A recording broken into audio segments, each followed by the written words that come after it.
Hoje nós teremos um momento decisivo, importante na vida política do país. Nós chegamos a um ponto em que o país está suspenso, parece que por uma decisão de uma ministra do Supremo Tribunal Federal. É incrível que a gente tenha chegado a isso no nosso país.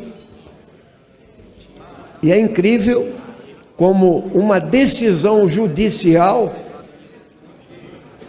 chegou ao ponto de polarizar a sociedade. O que houve de verdade aqui é que teve no Brasil uma ruptura constitucional, um golpe, para girar ainda mais uma agenda que já era liberal para ultra neoliberal. Se rompeu com a legalidade, inclusive, mas não mano militare. Foi um grande conchavo e essa mesma maioria parlamentar depois livrou a cara de um governo corrupto 2 vezes aqui na Câmara e depois ainda esse mesmo governo pode ser novamente processado. Tem um 3º processo com os amigos do Temer e o caso Rodrimar em particular. Mas a questão agora é o seguinte: nós chegamos no momento em que a defesa da democracia e das instituições é uma escolha, é uma opção, e ela tem que ser explicitada por todo mundo. A declaração de ontem à noite do comandante do Exército, General Vilas Boas, ofende a Constituição brasileira. As Forças Armadas não podem se manifestar, interpretar o que é impunidade e simular, tensionar, intimidar próprias decisões do judiciário e fazer jogo com um setor que só vê impunidade num lado. Era impunidade para o impeachment, mas não era impunidade para o governo Temer e para a cassação do Aécio Neves. A verdade é que estimular o caos social, o tensionamento, ao invés da paz social, coloca a instituição militar numa posição muito delicada. Nós já tivemos um golpe militar, tem um rastro de 25 anos, um desastre político para a nação brasileira. Anos de chumbo, submissão ao imperialismo americano, torturas, assassinatos. É isso que se quer de volta? É o fim da democracia? Nós não toleraremos isso.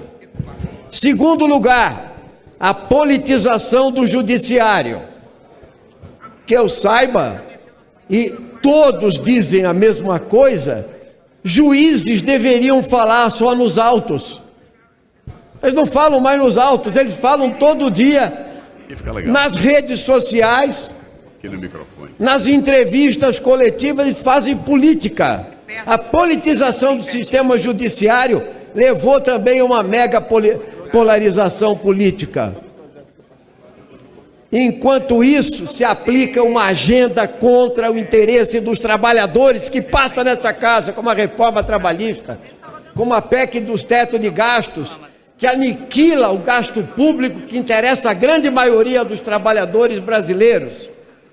Nós não podemos admitir que um julgamento do Supremo Tribunal Federal, e agora vai uma crítica direta à presidente do Supremo, porque ela não tinha o direito de não pautar a ação direta de constitucionalidade, a ADC, que discute o mérito dessa questão da 2ª e da 3ª instância. Discute o mérito, porque a Constituição brasileira diz que só transitado em julgado, ou seja, na última instância, é que se pode ser preso. Isso está na Constituição, mas o Supremo mudou de posição em 2009, 2016, e agora os ministros viraram de novo. E agora ninguém quer que vire. A maioria do Supremo. Ou seja, na verdade é uma subjetividade de interpretação que não é aceitável. Então, quem quiser mudar a Constituição, apresente a PEC aqui, mude a Constituição, e se for cláusula pétrea, tem que ter uma constituinte para mudar. Esse é o caminho da legalidade.